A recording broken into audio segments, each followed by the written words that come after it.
দেখ, আজকে কিন্তু তোর মনের কথাটা ভাবিকে বলে দিবি। ঠিক আছে বলবো, তুই অত চিন্তা করিস নি তো। সে তো কত বলছে আমি দেখতেই পাচ্ছি। 1 মাস ধরে শুধু যাচ্ছি আর আসছি। তুই যে ওকে ভালোবাসিস সে কথাটাই বলতে পারছিস না। যেদিন লাইনে অন্য কেউ ঢুকে যাবে সেই দিন বুঝতে পারবি। ঠিক আছে, আজকেই আমি ওকে বলবো। ওই দা ভাবি চলে এসছে।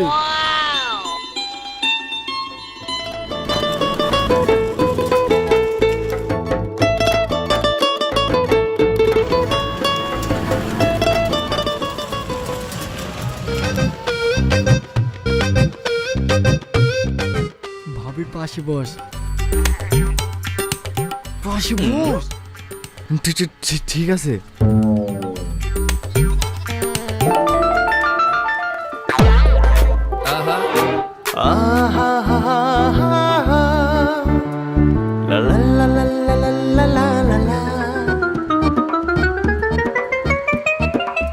নামার পরে বললে হতো না?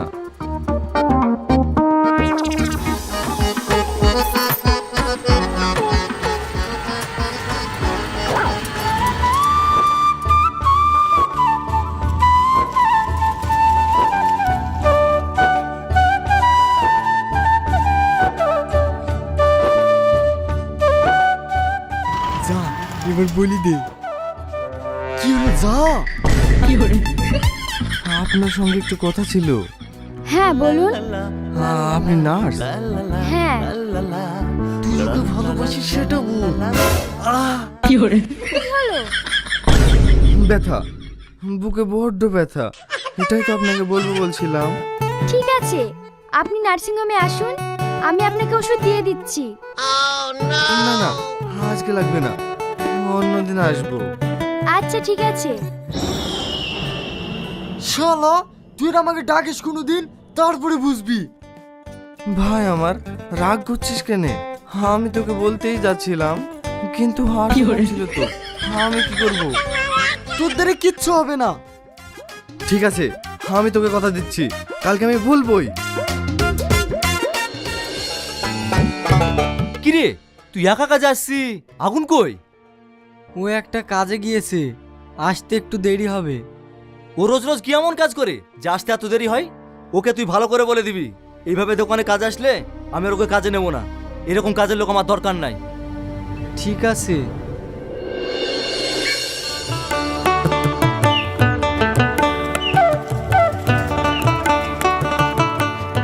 তুমি কোথায় যাবা? আপনি কোথায় যাবেন বলুন? আমি ওই গ্রামের ভিতরে যাব। আমি ওই গ্রামে যাব।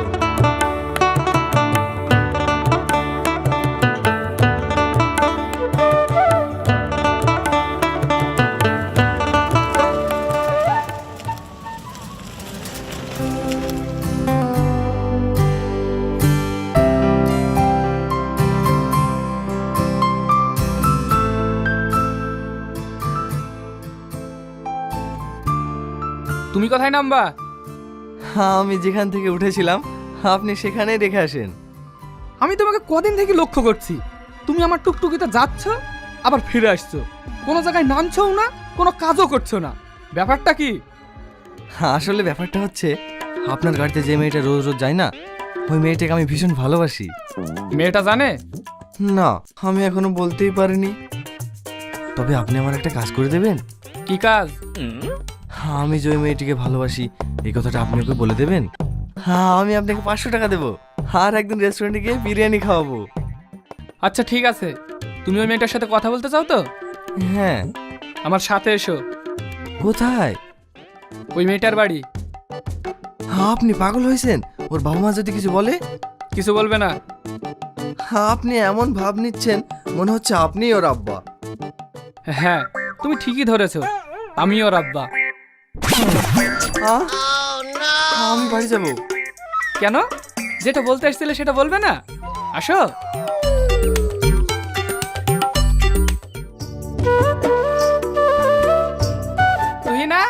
তুই না এটা, এই ছেলেটা তোর সঙ্গে কি কথা বলতে চাই, একটু শোন তো। হ্যাঁ আসছি। ঠিক আছে তোমরা কথা বলো, আমি আসছি। হ্যাঁ কি বলতে চান বলুন। কি করে যে বলবো সেটাই ভাবছি। কি হলো? কি বলতে চান বলুন? আমি আপনাকে ভালোবাসি, আপনাকে আমি বিয়ে করতে চাই। আপনি আমাকে বিয়ে করবেন? হাসালেন আপনি। কি হলো, হাসছেন যে? আপনাকে হাসার মতো আমি কি এমন বললাম? আপনি আমাকে চেনেন? না। আমার সম্পর্কে আপনি কিছু জানেন? না। আমার সম্পর্কে আপনি জানলে আমাকে আর আপনি বিয়ে করতেই চাইবেন না। মানে আপনার জীবনে কি এমন হয়েছে যেটা জানার পর আমি আপনাকে বিয়ে করতেই চাইবো না? ওটা আপনাকে শুনতে হবে না, আর যেটা হবে না সেটা শুনে লাভ নেই। আপনি এখন আসতে পারেন। প্লিজ বলুন না, আমি জানতে চাই। জানতে চান? আমার একবার বিয়ে হয়েছিল। আমি একজন বিধবা মেয়ে। মানে? হ্যাঁ, যেদিন আমার বিয়ে হয় সেদিন শ্বশুরবাড়ি যাওয়ার পথে গাড়ি অ্যাক্সিডেন্ট করে। তখন আমাদের দুজনেরই ভীষণ খারাপ অবস্থা, দুজনকেই হসপিটালে ভর্তি করে। পরে যখন আমার জ্ঞান ফিরল তখন আমি জানতে পারলাম আমার স্বামী আর বেঁচে নেই। তখন আমি পাগলের মতো ছুটতে ছুটতে আমার শ্বশুর বাড়িতে গিয়েছিলাম। সেখানে গিয়ে আমার শ্বশুর শাশুড়ি ফ্যামিলি আমার সঙ্গে যা ব্যবহার করলো,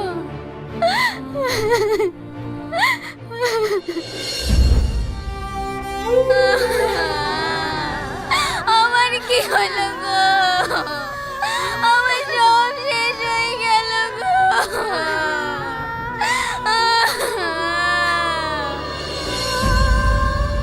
এই তুই এখানে কি করতে এসেছিস? তুই এক্ষুনি আমার বাড়ি থেকে বেরিয়ে যা। এই গালটাকে মেয়ে আমার ছেলেটাকে খালো গো।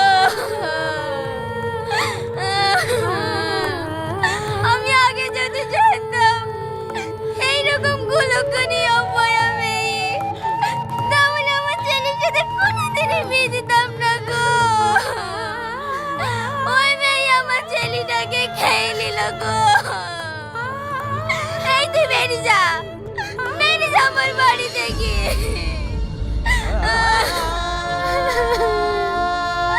মা, আমি আমার স্বামীর মুখটা একটু দেখতে চাই।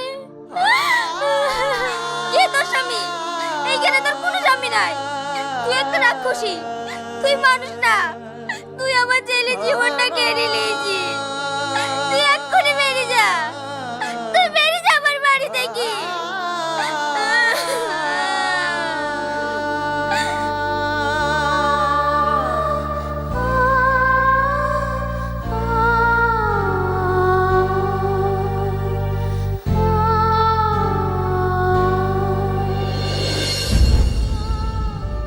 ওখান থেকে যখন আমাকে কুকুরের মতো আচরণ করে বের করে দিল, তখন আমি চলে আসলাম বাড়ি।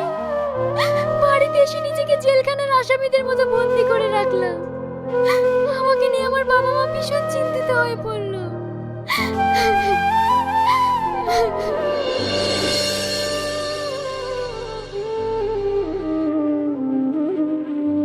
ভাইয়ের ফোন পাওয়া মাত্রই আমি ছুটতে ছুটতে চলে আসলাম। কি বলবেন ভাই, বলেন। বলছিলাম ভাই, আমার মেয়ের জন্য কি সেরকম কোনো ছেলের সন্ধান পেলেন? না ভাই, সেরকম ছেলে পাচ্ছি না। আপনার মেয়েকে কেউ বিয়ে করতে চাইছে না। ও ডিভোর্সি হলে কোনো অসুবিধা হতো না, কিন্তু ও যে বিধবা সেটা সবাই জেনে গেছে। তাতে আবার সবাই বলছে ও একটা অপয়া মেয়ে। কিছু মনে করবেন না ভাই, আমি আপনার মেয়ের জন্য কোনো ছেলেই পাচ্ছি না। আমি এখন আসছি।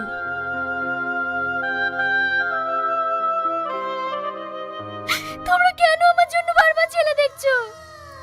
আমি বলেছি না আমি বিয়ে করব না। আমার মতো অপয়া মেয়েদের কপালে বিয়ে নেই, তাতে আমি বিধবা।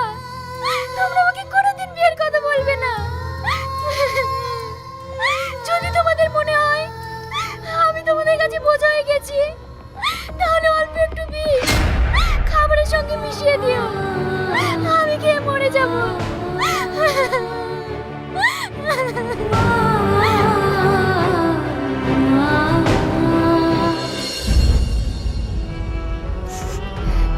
এবার বলেন, এত কিছু জানার পরে আপনি কি আমাকে বিয়ে করতে চাইবেন?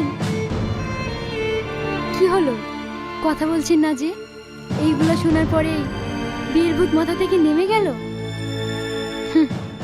আমি আগেই জানতাম এটা কখনোই হওয়ার নয়। ঠিক আছে, আপনি এখন আসতে পারেন।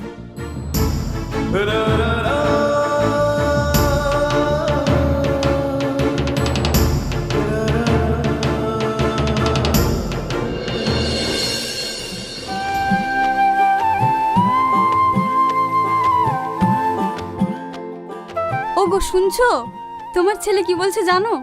কি বলছে? ও নাকি একটা মেয়েকে ভালোবাসে, তাকেও বিয়ে করতে চায়। সে তো খুব ভালো কথা। মেয়েটির বাড়ি কোথায়? আব্বা, হয় রামনগরে। ঠিক আছে, আমি কালকে দেখতে লোক পাঠাচ্ছি। কিন্তু আব্বা, একটা কথা ছিল। হ্যাঁ বল। আব্বা, মেয়েটার এর আগে বিয়ে হয়েছিল, ও একটা বিধবা মেয়ে। কি? হ্যাঁ, বিয়ের দিনই গাড়ি অ্যাক্সিডেন্ট করে ওর স্বামীটা মারা যায়। তুই ভাবলি কি করে একটা বিধবা মেয়ের সঙ্গে তোর বিয়ে দিব? ওই বিধবা মেয়ের সঙ্গে তোর বিয়ে আমি কখনোই দেব না। কিন্তু আব্বা, আমি ওই মেয়েটাকে ভীষণ ভালোবাসি, আমি ওকেই বিয়ে করব। দেখো তোমার ছেলে কি বলছে, ওর মাথা খারাপ হয়ে গেছে। বাবু এসব তুই কি বলছিস? সব থাকলে তুই একটা বিধবা মেয়েকে বিয়ে করবি? কেন মা, ও বিধবা বলে কি ওর বিয়ে করার কোনো অধিকার নেই? আমি ওই মেয়েটাকে ভালোবাসি, আমি ওকেই বিয়ে করব। তুমি ওকে বলে দাও এ সম্পর্ক আমি কোনোদিন মেনে নেব না। আর ও যদি আমার ইচ্ছার বিরুদ্ধে বিয়ে করে, এ বাড়িতে ওর কোনো জায়গা হবে না। আব্বা, তুমি যদি আমাদের এই সম্পর্ক মেনে না নাও তাতে আমার কোনো যায় আসে না, কিন্তু আমি ওকেই বিয়ে করব। তুই এটাও জেনে রাখ, ওই মেয়েকে নিয়ে এই বাড়িতে তোর কোনো জায়গা হবে না। ঠিক আছে আব্বা, আমিও তোমাকে কথা দিচ্ছি, তোমার এই বাড়িতে আমি আর কোনোদিন আসবো না। ওগো তুমি ওকে আটকাও, ও চলে যাচ্ছে। বাবু যে আসনি, বাবু বাবু। যা চলে। আর তুই এটাও জেনে রাখ, আজ থেকে আমি জানবো আমি নিঃসন্তান, আমার কোনো ছেলে নেই। আর তোর ওই মুখ আমাকে কোনোদিন দেখাবি নি।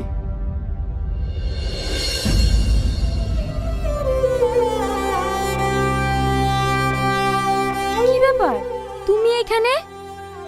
হ্যাঁ, তুমি সেদিন বলেছিলে তোমাকে বিয়ে করব কিনা, তাই সেই প্রশ্নের উত্তর আজকে আমি দিতে এসেছি। হ্যাঁ, আমি তোমাকে বিয়ে করতে চাই। কিন্তু তোমার বাড়ি থেকে আমাকে মেনে নেবে?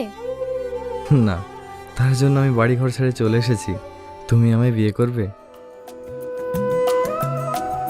তুমি আমায় এত ভালোবাসো? হ্যাঁ, আর সারা জীবন ভালোবেসে যাব। ঠিক আছে, আমি রাজি। তাহলে আজকেই আমরা বিয়ে করব।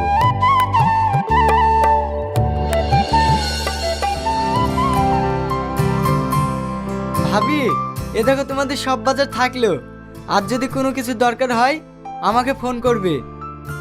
তোকে অনেক ধন্যবাদ ভাই, আজ তুই না থাকলে আমি আমার ভালোবাসাকে পেতাম না। এই এসব পাগলের মতো কি বলছিস?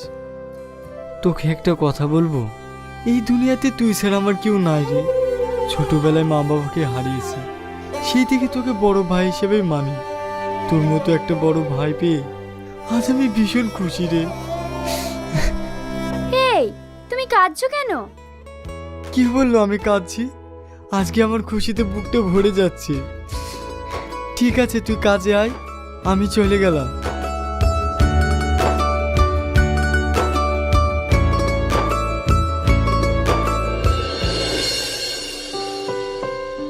সিস্টার, 7 নম্বর বেডে যে হার্ট অ্যাটাক করা পেশেন্টটা আছে তাকে ইন্ডাকশনটা দিয়ে এসো। Okay sir.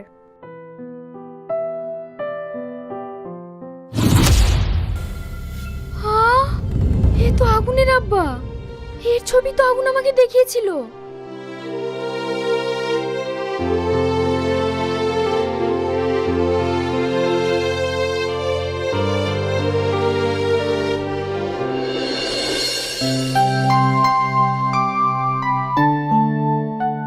তুমি কি জানো তোমার আব্বা হার্ট অ্যাটাক করেছিল, আমাদের হসপিটালে ভর্তি আছে। হ্যাঁ আমি জানি, কিন্তু আমি ওখানে যেতে পারবো না, কারণ আমার আব্বা আমাকে আমার এই মুখ দেখাতে বারণ করেছে। এতে আমি কোনো ভয় পাচ্ছি না গো, কারণ আমার আব্বাকে দেখার জন্য তুমি তো আছো।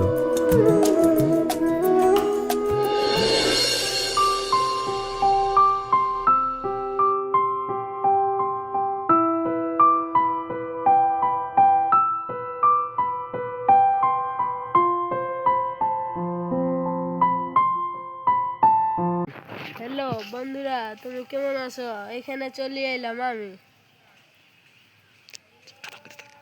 হ্যালো তোমরা বন্ধু কেমন আছো? এনে চলে এলাম। বন্ধু তুমি কেমন আছো? আমি এখানে চলে এলাম। বন্ধু তুমি কেমন আছো? অন্য কাটা পাকড়ি সবাই কেমন আছে এরকম করে সবাই কেমন আছে?